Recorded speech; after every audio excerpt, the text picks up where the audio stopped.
how quickly my life has changed. I walked through my front door at 3:25 p.m. on a Tuesday, expecting to find my house empty like always. Jessica worked late most nights at her tech startup, and I'd gotten used to the silence. What I didn't expect was to find Chase Harmon standing in my kitchen, wearing my bathrobe, drinking coffee from my favorite mug. "Oh, good.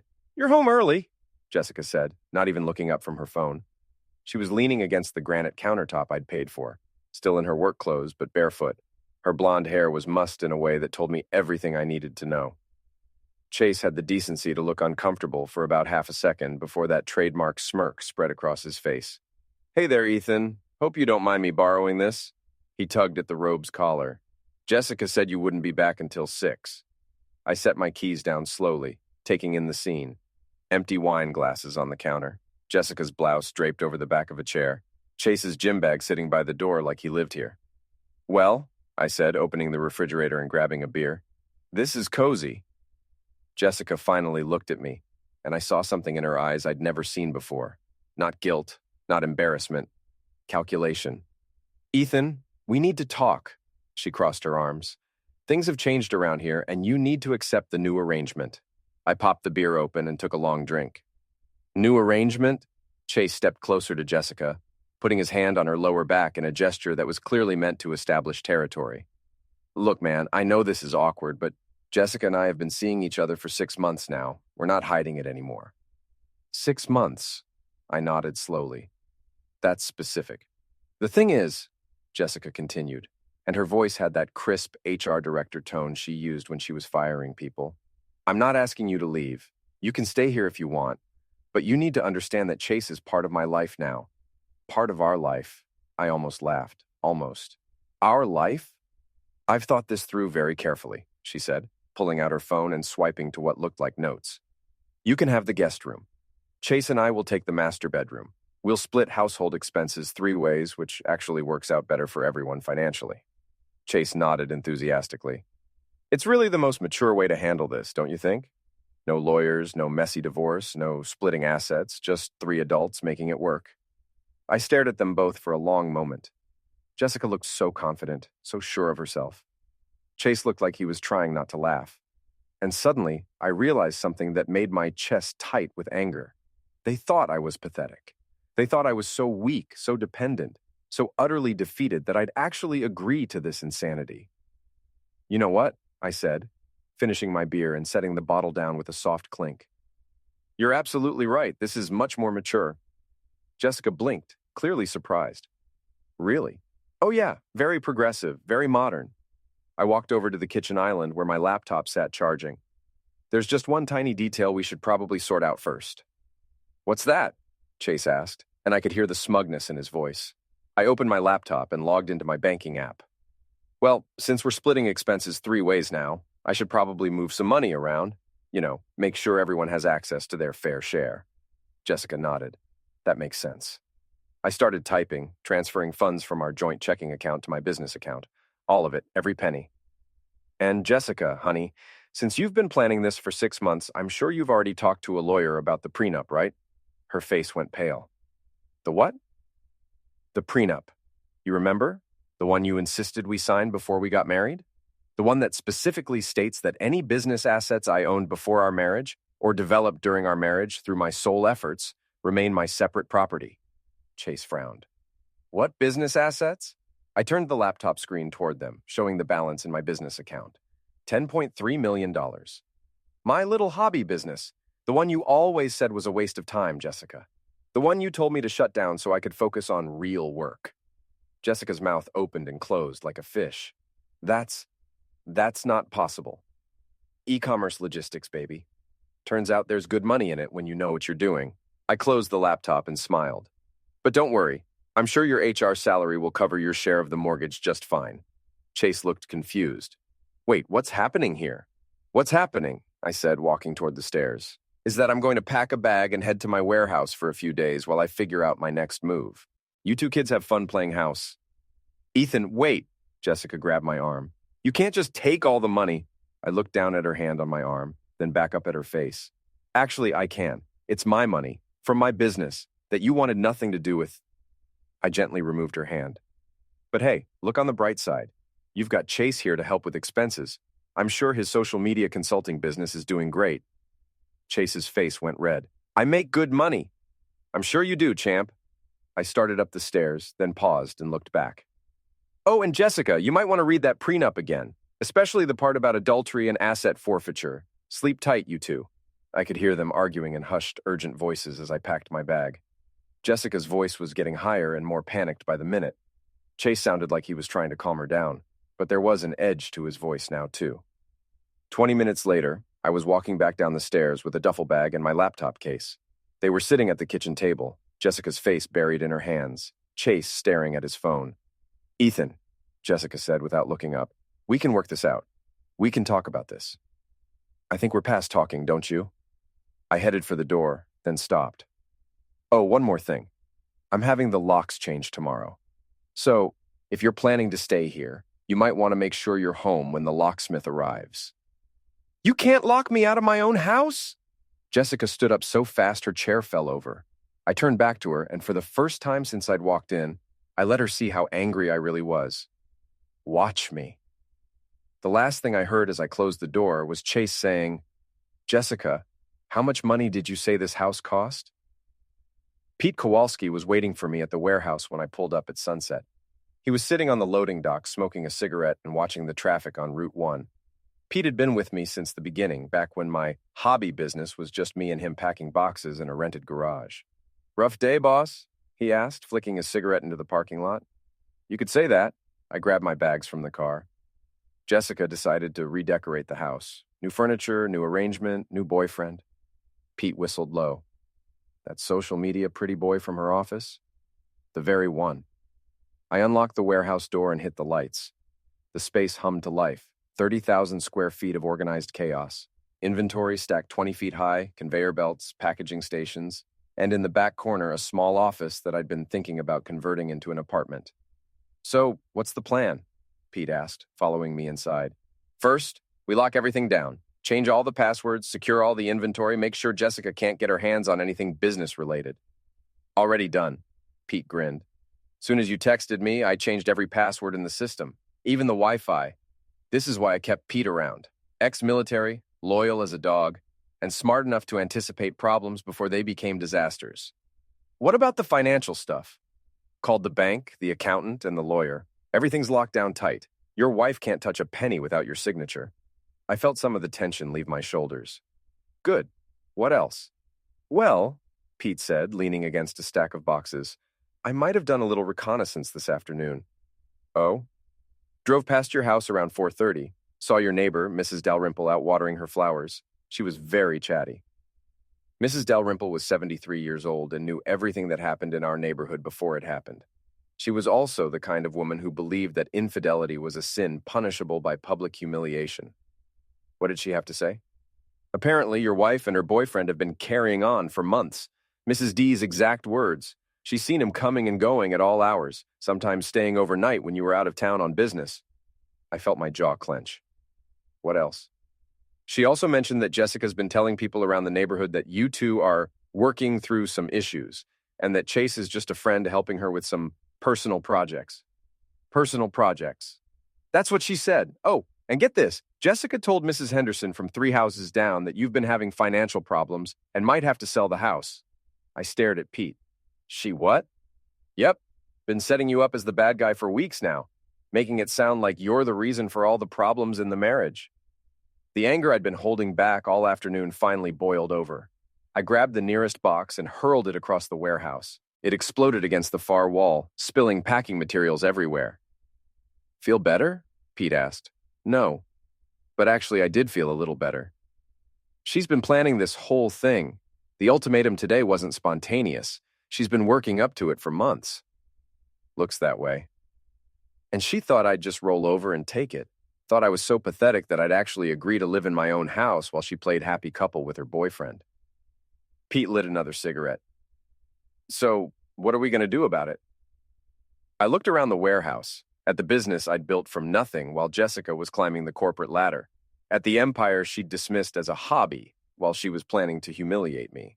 An idea started forming in my mind. A terrible, wonderful idea. Pete, How well do you know the people in town? Pretty well, why? And how do you feel about helping me with a little project? Pete grinned, and it wasn't a nice grin. What kind of project? The kind that's going to teach my wife and her boyfriend that some people shouldn't be underestimated. My phone buzzed with a text message. Jessica, we need to talk. This is ridiculous. Come home so we can work this out like adults. I showed Pete the message. He snorted. Like adults? I typed back. I am working this out like an adult. Enjoy your new arrangement. 3 dots appeared immediately, then disappeared, then appeared again. Finally, Ethan, please. We can fix this. Too late for that, I said, putting my phone away. Pete, tomorrow morning I want you to drive around town. Hit the diner, the grocery store, the gas station, chat with people, be friendly. And if anyone asks about me and Jessica, yeah? Tell them the truth, all of it. Pete's grin got wider. I like the way you think, boss. I spent the night in the warehouse office, lying on an old couch and staring at the ceiling. Every time I closed my eyes, I saw Jessica's face when she'd laid out her new arrangement. The confidence, the certainty that I'd just accept it. She had no idea what she'd just unleashed. By Thursday morning, the whole town knew. I could tell because when I stopped at Murphy's Diner for breakfast, the conversation died the moment I walked in. 47 people in a small-town diner, and they all went quiet at exactly the same time. Morning, Ethan, called out Sal Murphy from behind the counter. Usual spots open. I slid into my regular booth and nodded to the other customers, most of whom I'd known for years. Slowly, the conversations resumed, but I caught the glances, the whispered words, the subtle head shakes of disapproval. Pete had done his job well. My phone had been buzzing all morning. 12 missed calls from Jessica, 6 from Chase, and 1 from Monica Prescott, Jessica's best friend since college. I ignored them all. Rough couple of days? Sal asked, setting down a cup of coffee without being asked. You could say that. Well, for what it's worth, most folks around here think you're handling it with more class than they would. I looked up at him. Sal was 62, had been married to the same woman for 38 years, and had opinions about everything. Yeah?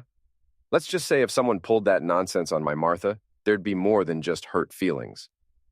I was about to respond when the diner door opened and Jessica walked in. She looked like she hadn't slept. Her usually perfect hair pulled back in a messy ponytail, no makeup, wearing jeans and a t-shirt instead of her usual business attire. The diner went quiet again. Jessica spotted me immediately and walked over, sliding into the booth across from me without being invited. We need to talk. I'm eating breakfast. Ethan, please. This has gotten out of hand. I looked around the diner. Every single person was pretending not to listen while obviously hanging on every word. Has it? People are talking. Mrs. Dalrymple cornered me in my driveway this morning and gave me a 20-minute lecture about the sanctity of marriage. The mailman won't make eye contact with me. And Chase's boss called him into a meeting yesterday about workplace relationships and professional conduct. Sounds like people have opinions. Jessica leaned forward, lowering her voice. I know you're angry and you have every right to be, but this public humiliation thing isn't like you, isn't it? No, it's not. You're better than this. I set down my coffee cup and really looked at her. Even exhausted and stressed, she was beautiful. Even sitting across from me, trying to manipulate me into backing down, part of me still loved her, which made what she'd done hurt even more. Jessica, 2 days ago you told me I could live in my own house as long as I accepted that your boyfriend was moving into our bedroom. You had it all planned out. 3-way split on expenses, me in the guest room, you playing house with Chase. You thought I was so weak, so pathetic that I'd actually go along with it. I thought we could be mature about this. Mature? I laughed and it came out bitter. You want to know what's mature? Filing for divorce? Having an honest conversation about the problems in our marriage? Maybe even going to counseling. You know what's not mature? Screwing your coworker for 6 months and then ambushing your husband with an ultimatum? Jessica's face flushed red. Keep your voice down. Why? Worried about what people will think? She glanced around the diner, clearly aware that we had an audience. Can we please discuss this privately? Like you discussed your affair with me privately? That's different. How? She opened her mouth, then closed it. For the first time since this whole mess started, she didn't have an answer ready. My phone buzzed with a text from Pete. Package delivered, special delivery to your house. You're gonna love this. I smiled and stood up, dropping a 20 on the table. I've got to go. Ethan, wait. Enjoy your breakfast, Jessica. I'm sure people will be very interested to hear your side of the story. I left her sitting there, and I could feel 46 pairs of eyes watching me go. 20 minutes later, I was parked across the street from my house, watching Jessica's car pull into the driveway. Chase's BMW was already there, which meant he'd probably spent the night again. Pete's special delivery was waiting for them in the backyard. I'd bought the bear trap 3 years ago when we were having problems with raccoons getting into our garbage. It wasn't designed to hurt anyone, more like a loud, obnoxious alarm system. When triggered, it would snap shut with a tremendous noise, set off a series of flashing lights, and emit a sound like a fire alarm that could be heard 3 blocks away. I'd never actually used it, but I'd tested it once. The neighbors complained about the noise for a week. Pete had set it up perfectly, right by the back gate where someone would step if they were trying to sneak into the yard. He'd also rigged it with a motion-activated camera, so we'd have a record of whatever happened. I didn't have to wait long. At 11:47 p.m., my phone lit up with a notification from the camera app. I was sitting in my car half a block away drinking coffee and waiting. The trap went off like a 4th of July finale. The noise was incredible. A metallic clang followed immediately by the shrieking alarm and the flash of emergency lights. I could see the lights from where I was parked, strobing against the trees like a police raid. Then I heard the screaming. 2 voices, both high-pitched with panic. Jessica and Chase, caught in my backyard at midnight, like a couple of teenagers. I drove slowly toward the house, taking my time. By the time I pulled into the driveway, half the neighborhood was awake. Porch lights were coming on, people were looking out their windows, and Mrs. Dalrymple was standing in her front yard in a bathrobe, arms crossed, watching the show. I found Jessica and Chase in the backyard, both of them tangled up in the motion sensor lights, Jessica screaming at Chase to turn it off, and Chase frantically trying to figure out how the trap worked while the alarm continued to wail. "Evening, folks," I called out, walking through the back gate with my hands in my pockets. "Lovely night for a stroll, isn't it?" "Ethan!" Jessica spun around, her face red with embarrassment and fury. "Turn this thing off." "Oh, that's not mine," I lied smoothly. "Must be something the previous owners left behind. You know how it is with old houses, all sorts of surprises." Chase finally managed to step clear of the trap, but the alarm was still going. He looked like he'd aged 10 years in the last 5 minutes. "How do we shut it off? Beats me." I shrugged. "Maybe try not stepping on it next time?" "We were just trying to get Jessica's jewelry," Chase shouted over the noise. "She left some things in the bedroom." "At midnight? We didn't want to bother you during normal hours." I looked around the backyard, taking in the scene. Jessica in dark clothes, Chase with a small duffel bag, both of them looking guilty as hell. "So you decided to break into the house instead?" "It's my house too," Jessica snapped. "Actually," I said, pulling out my phone, "I had the locks changed yesterday, remember? So technically this is breaking and entering." Jessica's face went white. "You wouldn't." "Wouldn't what? Call the police? Report a break-in at my own house?" I pretended to consider it. "You know, that's not a bad idea." "Ethan, please," Chase said, and for the first time since this whole thing started, he sounded genuinely scared. "We can work this out." The alarm finally timed out and shut off, leaving us in relative quiet. But the damage was done. I could see neighbors watching from their windows, could hear the murmur of voices carrying across the yards. "Tell you what," I said, putting my phone away. "Since you were just trying to get some jewelry, why don't we go inside and get it, all of us, together? That way there's no confusion about what belongs to whom." Jessica and Chase exchanged a look. "Okay," Jessica said finally. "Great. Oh, but first," I held up my phone and hit record. "Just for everyone's protection. You understand?" "You're recording this?" Chase asked. "Just being careful. You two did just trigger a security system while trespassing on my property. I want to make sure we're all clear about what's happening here." I led them through the back door and into the house. Everything looked exactly the same as when I'd left, except for the empty wine bottle on the kitchen counter and the pizza box on the coffee table. "Making yourselves at home, I see." "We have to eat," Jessica said defensively. "Of course, just like you have to break into the backyard at midnight." We went upstairs to the master bedroom, and I watched as Jessica gathered her jewelry from the dresser. She was taking her time, clearly hoping I'd stop recording or leave them alone. "That everything?" I asked when she'd finished. "I think so." "Good. Then I think we're done here." Chase cleared his throat. "Actually, there's something else we wanted to discuss." "Oh?" Jessica shot him a warning look, but he pressed on. "The house situation. We've been thinking, and maybe we were too hasty with the whole arrangement thing." "Were you?" "Yeah. Maybe we could try a different approach. Like maybe Jessica and I could find our own place and we could work out some kind of financial settlement for her share of the house. I almost laughed. They'd gone from demanding I accept their new arrangement to asking for a buyout. Her share of the house? Well, yeah, she's been paying the mortgage too. With money from our joint account, which came primarily from my business income, which, as we established, is my separate property. Chase looked confused. But she's your wife. She's my wife who's been having an affair for 6 months and tried to move her boyfriend into our bedroom. I stopped recording and put my phone away. Gentlemen, in the state of Maine, adultery affects property division in divorce proceedings, especially when there's a prenup involved. Jessica sank down onto the bed. What are you saying? I'm saying that your share of this house is probably a lot smaller than you think it is. That's not fair, Chase said. I looked at him, really looked at him. 35 years old, gym-tanned, wearing clothes that cost more than most people's car payments. He'd been so confident 2 days ago, so sure that he'd won some kind of prize. You know what's not fair, Chase? Having your wife's boyfriend tell you what's fair in your own house? His face went red. Now look here. No, you look here. I stepped closer to him, and he actually took a step back. You've been screwing my wife in my house, eating my food, drinking my wine, and sleeping in my bed, and then you had the balls to tell me I should be grateful for the privilege of paying for it all. Ethan, Jessica said quietly, we never meant for it to happen this way. Didn't you? I turned to her. Because from where I'm standing, it looks like you planned this whole thing very carefully. The affair, the public humiliation, the financial manipulation. You just didn't plan on me fighting back. Neither of them had an answer for that. I think you should both leave now, I said. And Jessica, next time you want to get something from the house, call first.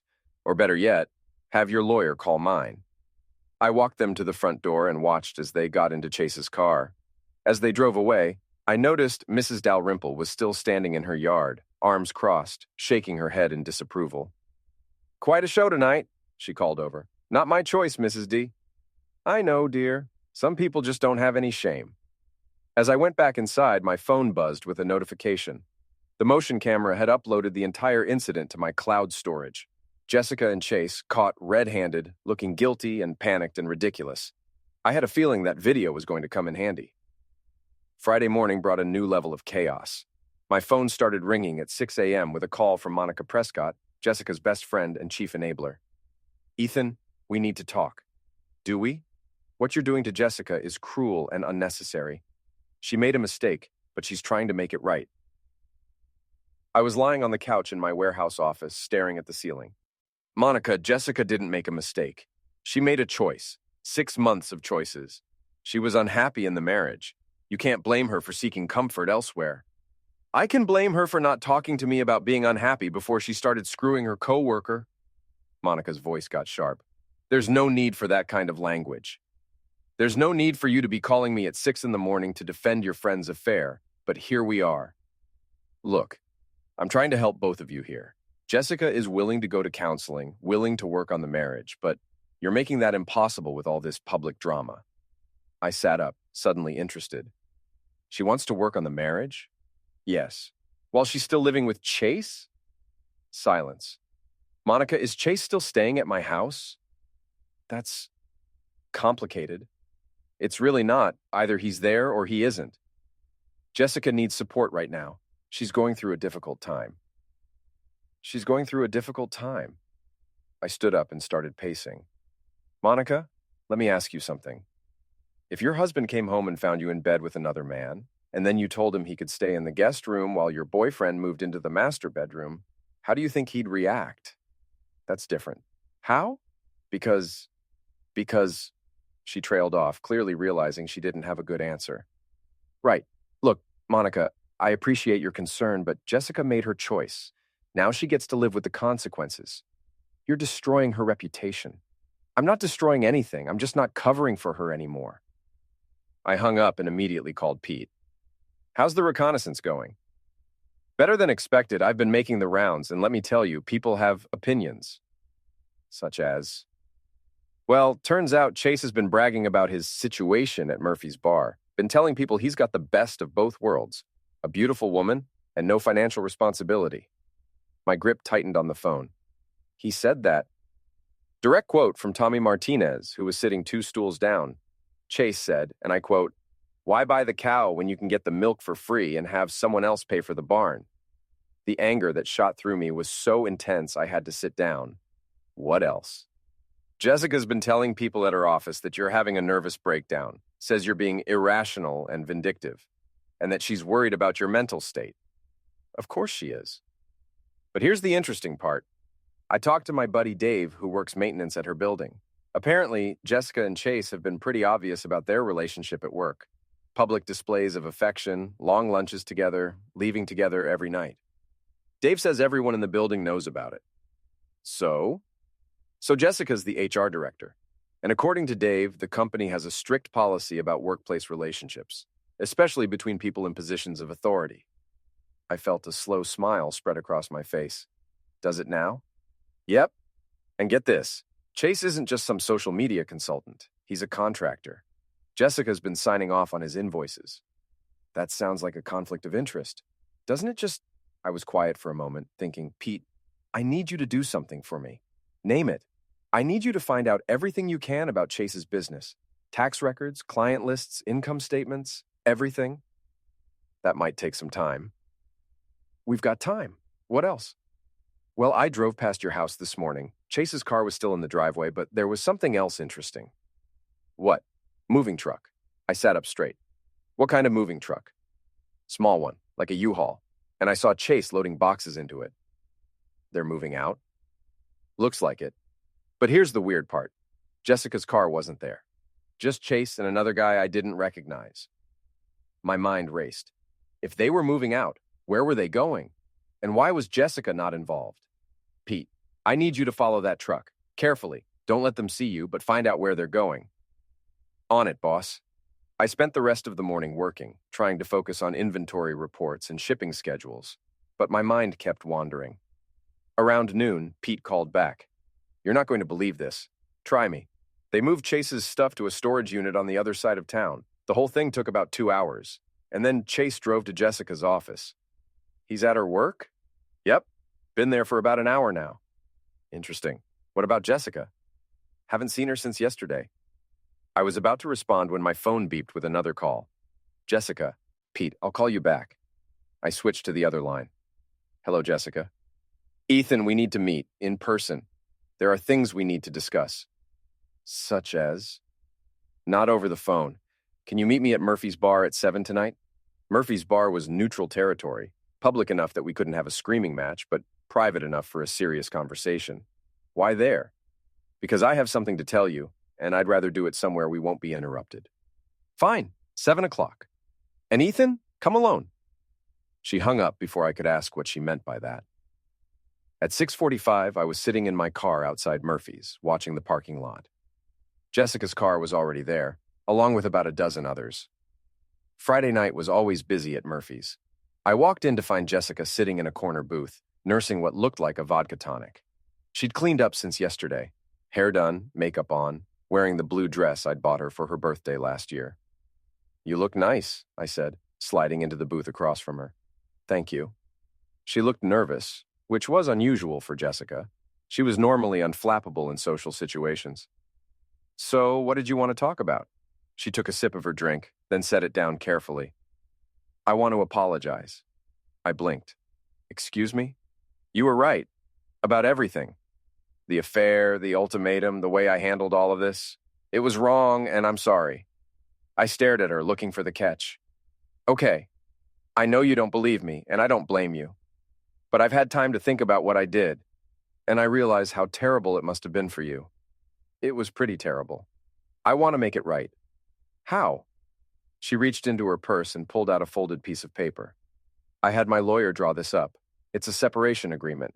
Fair division of assets, no alimony, clean break. I took the paper and scanned it quickly. It was surprisingly reasonable, more reasonable than I'd expected, given everything that had happened. What's the catch? No catch. I just want this to be over with as little damage as possible. To who? She flushed slightly. To both of us. I folded the paper and put it in my pocket. I'll have my lawyer look at it. Of course. She finished her drink and signaled the waitress for another. There's something else. Yeah? Chase and we're not together anymore. I felt a flicker of something, surprise maybe, or vindication. What happened? He wasn't who I thought he was. She laughed, but it sounded bitter. Turns out he was more interested in the financial security than in me. I'm sorry. Are you? I thought about it. Yeah, actually, I am. Not sorry that he's gone, but sorry that you got hurt. She looked up at me, and for a moment I saw the woman I'd married 8 years ago. Vulnerable, uncertain, human. Do you think we could try again? She asked quietly. The question hung in the air between us. Part of me, a big part, wanted to say yes. Wanted to forget the last week, forget the humiliation and the betrayal and go back to the way things were. But I couldn't forget. And more importantly, I couldn't trust her. Jessica, I loved you. I probably still love you. But I can't trust you. And without trust, there's nothing to build on. She nodded, tears starting to form in her eyes. I know. I just had to ask. We sat in silence for a few minutes, both of us lost in our own thoughts. Finally, she spoke. What happens now? Now we get divorced. We divide the assets according to the prenup and the separation agreement. We move on with our lives. And the house? I'll probably sell it. Too many memories. She nodded again. I'm going to move back to Portland. My sister has a spare room, and there are more job opportunities there. What about your job here? Her face darkened. I resigned yesterday. Why? Let's just say that dating a contractor while being responsible for approving his invoices created some complications. So Pete had been right about the workplace relationship policy. I'm sorry. No, you're not. She was right. I wasn't sorry about that at all. We talked for another hour, working out the practical details of separation. Who would take what? When she'd move out of the house, how we'd handle the divorce proceedings. It was civil, almost friendly, which made it somehow sadder than if we'd been screaming at each other. As we got ready to leave, Jessica reached across the table and touched my hand. For what it's worth, Ethan, you deserved better than what I gave you. Yeah, I said. I did. 3 weeks later, I thought everything was settled. The separation agreement had been signed. Jessica had moved out of the house, and the divorce papers were filed. I was starting to feel like I could move on with my life. That's when Monica called. Ethan, we have a problem. I was in my warehouse office going through quarterly reports. What kind of problem? Jessica's broke. I set down my pen. What do you mean, broke? I mean, she has no money. No job, no savings, no place to live except her sister's couch. And it's your fault. My fault? You destroyed her reputation. You made sure she couldn't get another job in HR anywhere in the state. You've been systematically ruining her life for a month. I leaned back in my chair. Monica, Jessica lost her job because she was having an affair with a contractor whose bills she was approving. That's called a conflict of interest, and it's illegal. I had nothing to do with that. You had everything to do with that. You're the one who made their relationship public. Their relationship was already public. They were making out in the office break room. That's not the point. Then what is the point? The point is that you have $10 million and she has nothing. The point is that you could help her, but you're choosing not to because you're vindictive and cruel. I was quiet for a long moment. Monica, let me ask you something. When Jessica was planning her affair, did she ask you for advice? That's not relevant. Did she? Silence. And when she was planning to move Chase into our bedroom while I lived in the guest room, did you think that was a good idea? She was trying to handle a difficult situation. She was trying to have her cake and eat it too, and you helped her. I was being a good friend. You were being an enabler. And now that Jessica's facing the consequences of her choices, you want me to bail her out. She's desperate, Ethan. She's talking about doing things I don't think she should do. Something in Monica's tone made me sit up straight. What kind of things? She's been talking to some lawyer in Portland, someone who specializes in creative approaches to divorce settlements. What does that mean? I think she's going to claim that your business income was marital property, that the prenup was signed under duress, that you hid assets from her. I felt a chill run down my spine. She can't prove any of that because it's not true. Can't she? Ethan, you moved $10 million out of your joint account the day she told you about Chase.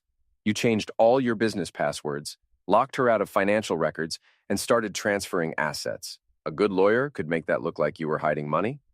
I was protecting my business from your wife, who had a legal right to know about marital assets. I was quiet, thinking. Monica was right. My actions could be interpreted as asset hiding, even though that hadn't been my intention. What does she want? Half. Half of what? Half of everything. The business, the house, all of it. That's not what the prenup says. She's claiming the prenup is invalid. I hung up and immediately called my lawyer, David Chen.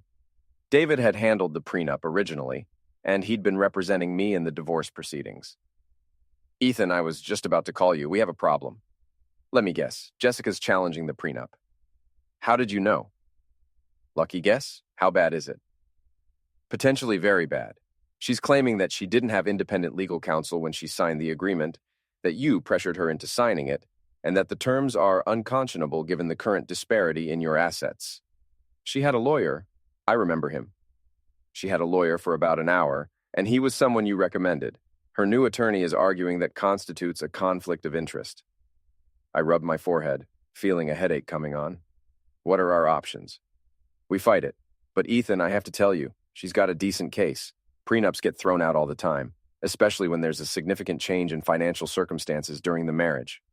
My business was already established when we got married, but it wasn't worth $10 million. A judge might rule that the growth in value during the marriage constitutes marital property. How much are we talking about? If she wins, potentially half of everything. $5 million plus half the house plus alimony. I was quiet for a long moment. David, what if I told you I had evidence that Jessica was planning this whole thing? That the affair, the ultimatum, all of it was part of a larger plan to manipulate me into a position where she could claim a larger share of the assets. What kind of evidence? Recorded conversations, text messages, maybe some other things. Ethan, please tell me you didn't do anything illegal. Nothing illegal, but maybe not entirely ethical. David sighed. What did you do? I may have recorded some conversations without Jessica's knowledge, and I may have had someone do some research into her activities. That's problematic. Maine is a two-party consent state for recording conversations. What if the conversations took place in public? That's different. What exactly do you have?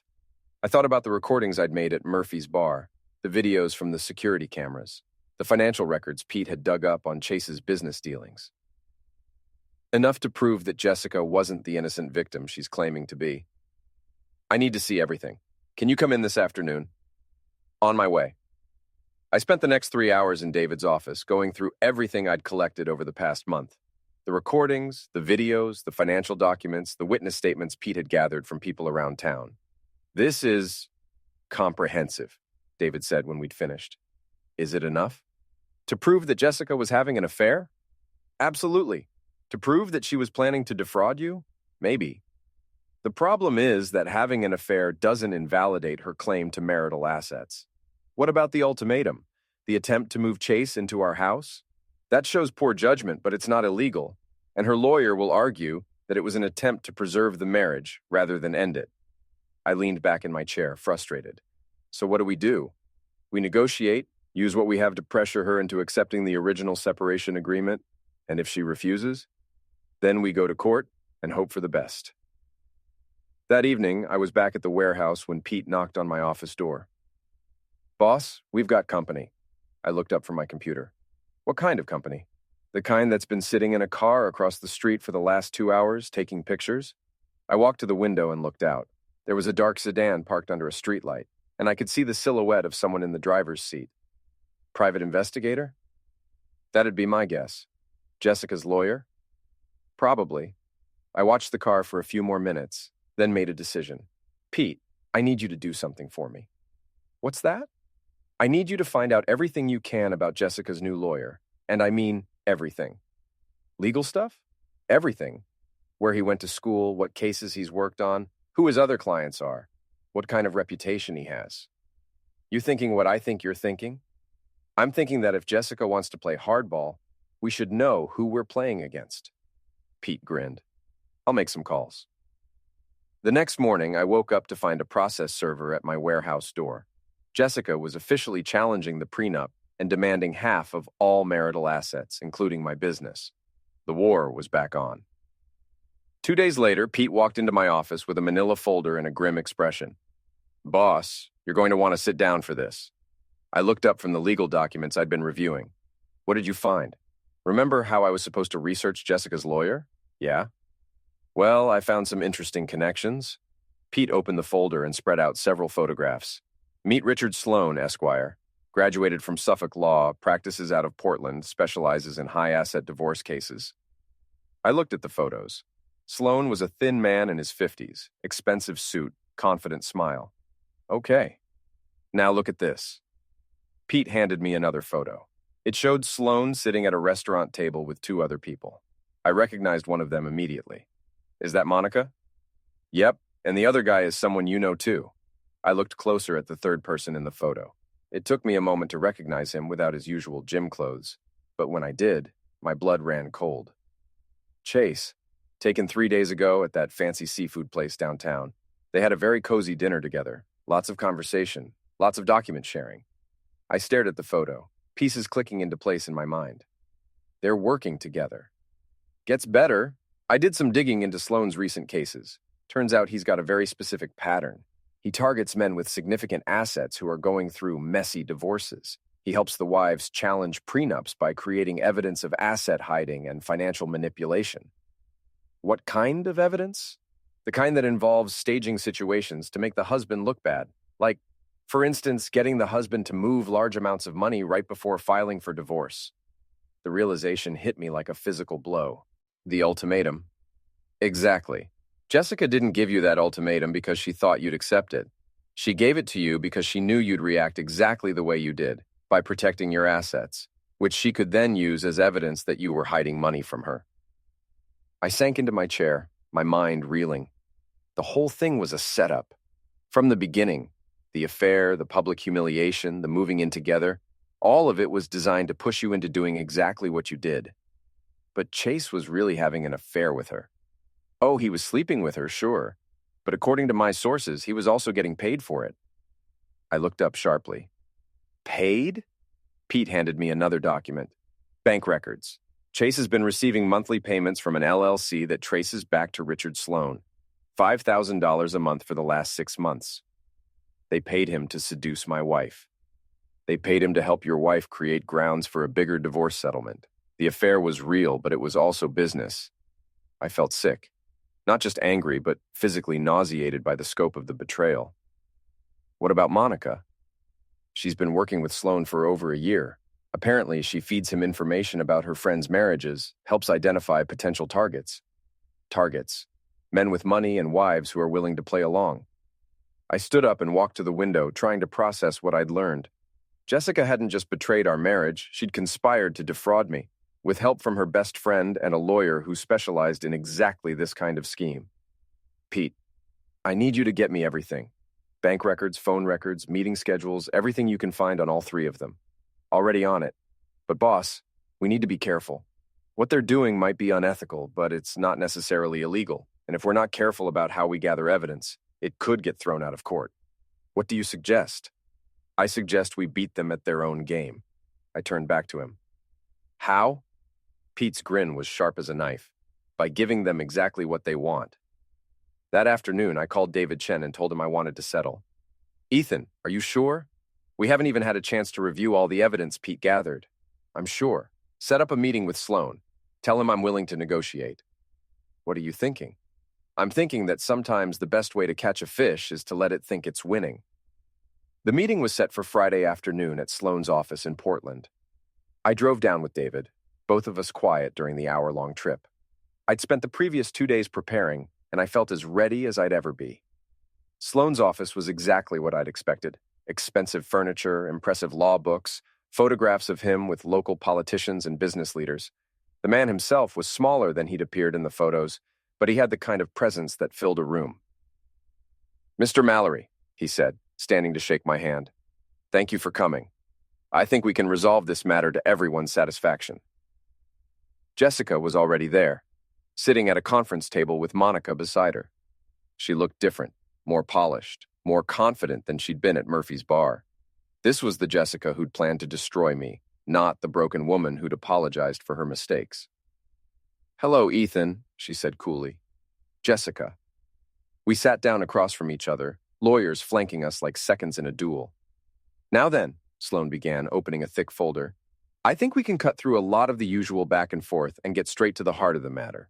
My client is seeking a fair division of marital assets, taking into account the significant growth in Mr. Mallory's business during the marriage. David leaned forward.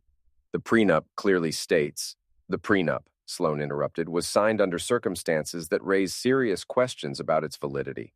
My client had inadequate legal representation, was pressured into signing, and wasn't fully informed about the scope of Mr. Mallory's assets. That's not true, I said. Isn't it? Sloan smiled. Mr. Mallory, when your wife confronted you about her relationship with Mr. Harmon, your immediate response was to move over $10 million out of joint accounts. That suggests you were already planning to hide assets from her. I was protecting my business from your wife, who had a legal right to know about marital assets. This was the moment I'd been preparing for. I reached into my briefcase and pulled out a manila envelope. Before we go any further, I said, I think there are some things you should see. I opened the envelope and spread out the photographs Pete had taken. Sloan at dinner with Monica and Chase. Bank records showing payments from Sloan's LLC to Chase. Phone records showing dozens of calls between all three conspirators. The room went dead silent. What is this? Sloan asked, but his voice had lost its confidence. This is evidence of a conspiracy to defraud me, I said calmly. You've been paying Chase Harmon to seduce my wife as part of an elaborate scheme to invalidate our prenup and steal half my assets. Jessica's face had gone white. That's not... You didn't what, Jessica? You didn't plan this whole thing? You didn't work with Monica and Sloan to set me up? You didn't give me that ultimatum specifically because you knew I'd react by protecting my money, which you could then use as evidence of asset hiding. Monica started to say something, but Sloan held up a hand to stop her. Mr. Mallory, he said carefully, these photographs don't prove anything illegal. Don't they? I pulled out another document. This is a copy of Chase's contract with your LLC, $5,000 a month to provide consultation services regarding the emotional manipulation of high-asset targets. That's a direct quote. Sloan's face had gone gray. And this, I continued, pulling out more papers, is a recording of a conversation between Jessica and Monica, discussing how to push Ethan into moving the money so we can claim he was hiding it. Also a direct quote. You recorded us? Jessica asked, her voice barely a whisper. I recorded you in public places where you had no reasonable expectation of privacy, which, according to Maine law, is perfectly legal. I leaned back in my chair and looked around the table. So, here's what's going to happen. Jessica, you're going to accept the original separation agreement. No challenges to the prenup, no claims on my business assets, no alimony. In exchange, I won't file criminal charges for conspiracy to commit fraud. You can't prove fraud, Sloan said, but he didn't sound convinced. Can I? I can prove that you paid Chase to seduce my wife. I can prove that you coached Jessica on how to manipulate me into actions that would support your legal strategy. I can prove that Monica provided you with inside information about my marriage and my finances. That sounds like conspiracy to me. David leaned forward. My client is also prepared to file complaints with the Maine Bar Association regarding Mr. Sloan's conduct. Sloan's hands were shaking slightly as he gathered up his papers. I need to consult with my client privately. Take your time, I said. But my offer expires at 5 o'clock today. They huddled in the corner of the office for 20 minutes, whispering urgently. I could see Jessica getting more and more agitated, Monica looking scared, and Sloan looking like a man whose career was about to end. Finally, they came back to the table. My client accepts your terms, Sloan said quietly. All of them? All of them. I looked at Jessica. She was staring at the table, tears streaming down her face. Jessica, do you understand what you're agreeing to? She looked up at me, and for a moment I saw not the calculating woman who'd tried to destroy me, but the broken person she'd become. I understand, she whispered. Good. I stood up and gathered my papers. David will send over the final documents for signature. Jessica, you have 30 days to remove your remaining belongings from the house. I was almost to the door when Jessica called out, Ethan, wait! I turned back. I'm sorry. For all of it. I know that doesn't mean anything now, but I needed to say it. I looked at her for a long moment. You're right, Jessica. It doesn't mean anything now. and I walked out, leaving her sitting there with the wreckage of her schemes around her. Epilogue, the new beginning. 6 months later, I was sitting in my new office, a real office this time, in a building I'd bought downtown, when Pete knocked on my door. "Boss, there's someone here to see you." "Who?" "Chase Harmon." I looked up from my computer. "What does he want?" "Says he needs to talk to you about something important." I was curious despite myself. "Send him in." Chase walked into my office looking like a different person. Gone was the cocky swagger, the expensive clothes, the gym-tanned confidence. He looked tired, older, defeated. "Ethan, thank you for seeing me." "What do you want, Chase?" He sat down across from my desk and ran his hands through his hair. "I wanted to apologize." "Okay." And I wanted to explain. "I think I understand the situation pretty well." "No, you don't." He leaned forward. "You think I was some kind of master manipulator, but the truth is, I was as much a victim as you were." I raised an eyebrow. "How do you figure that?" "Sloan approached me 8 months ago, said he had a client who needed help with a difficult situation, offered me $5,000 a month to befriend Jessica and help her gain confidence to leave an unhappy marriage." "Befriend." That's what he said. He made it sound like I was helping a woman escape an abusive relationship. "And you believed that?" Chase's face flushed. "I wanted to believe it. The money was good, and she was beautiful and seemed genuinely unhappy. So you seduced her. I thought I was helping her. And then, somewhere along the way, I started to actually care about her." I stared at him. "You're telling me you fell in love with my wife while you were being paid to seduce her?" "I know how it sounds, but yes." "And when did you find out about the real plan?" "Not until after that night at your house, the night with the ultimatum. Jessica was so confident, so sure you'd just accept it. When you didn't, when you fought back, she panicked. That's when she told me the truth about what Sloan was really planning." I leaned back in my chair. "And you went along with it." "I was in too deep by then. And I thought maybe if we could get some money out of you, Jessica and I could start over somewhere else." "How'd that work out for you?" His laugh was bitter. "About as well as you'd expect. As soon as the plan fell apart, Jessica dropped me like a hot rock. Turns out she never cared about me at all. I was just a tool to use against you. And now? Now I'm broke, unemployed, and facing potential criminal charges. Sloan's been disbarred, Monica's moved to Florida, and Jessica's working as a waitress in Portland." I felt a flicker of something, not sympathy exactly, but not satisfaction either.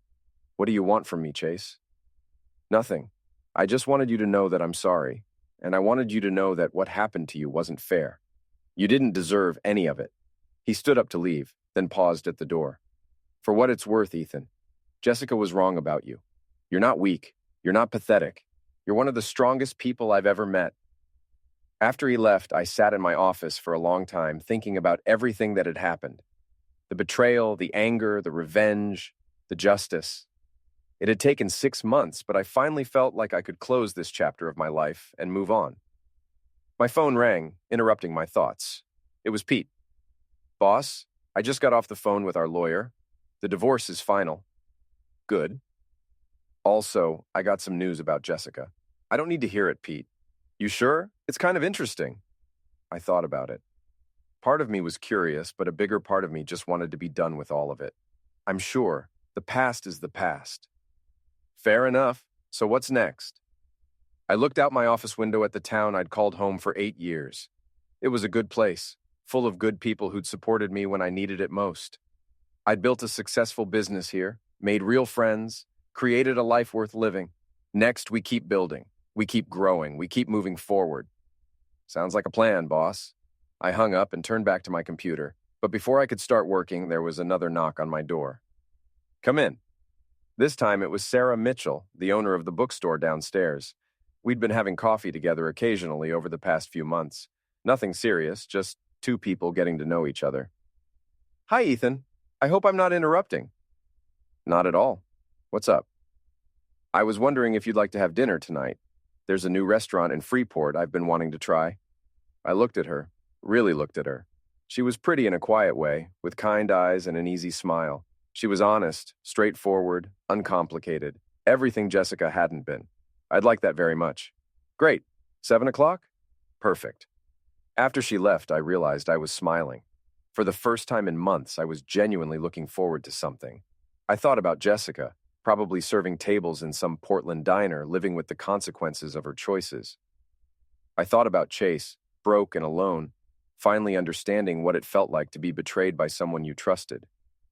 I thought about Monica and Sloan, their careers and reputations destroyed by their own greed.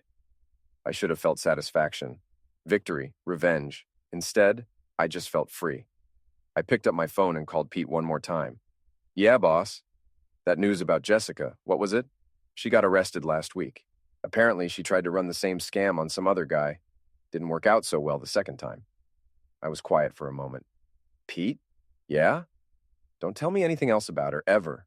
As far as I'm concerned, Jessica Mallory doesn't exist anymore." "Understood, boss." I hung up and deleted Jessica's contact information from my phone. Then I deleted all the photos, all the text messages, all the digital remnants of our life together. It was time to start over. At 7 o'clock that evening, I was sitting across from Sarah Mitchell in a cozy restaurant in Freeport, talking about books and business and the future. She was funny and smart and real, and when she laughed at something I said, I realized I hadn't felt this happy in years. "So what's next for you?" she asked over dessert. "I'm thinking about expanding the business, maybe opening a second location, maybe traveling more." "That sounds exciting. What about you?" "I'm thinking about writing a book. I've always wanted to try, but I never had the courage." "What's stopping you?" She smiled. "Nothing, I guess. Sometimes you just have to decide that you're done being afraid and start taking chances." I raised my wine glass. "To taking chances. To new beginnings," she countered. We clinked glasses, and I felt something I hadn't felt in a long time: hope. Later that night, as I was getting ready for bed in my new apartment, I looked at myself in the mirror. I looked older than I had a year ago, but also stronger, more confident, more sure of who I was and what I wanted. Jessica had tried to destroy me, but in the end, she'd only made me stronger. She'd forced me to fight for what was mine, to stand up for myself, to refuse to be a victim. I thought about the man I'd been when I walked into my kitchen and found Chase wearing my bathrobe. That man had been hurt, confused, willing to believe that maybe he deserved what was happening to him. The man looking back at me from the mirror was different. He was someone who knew his own worth, who wouldn't be manipulated or betrayed, who could build something beautiful from the ashes of something broken. I turned off the light and went to bed, and for the first time in months, I slept peacefully.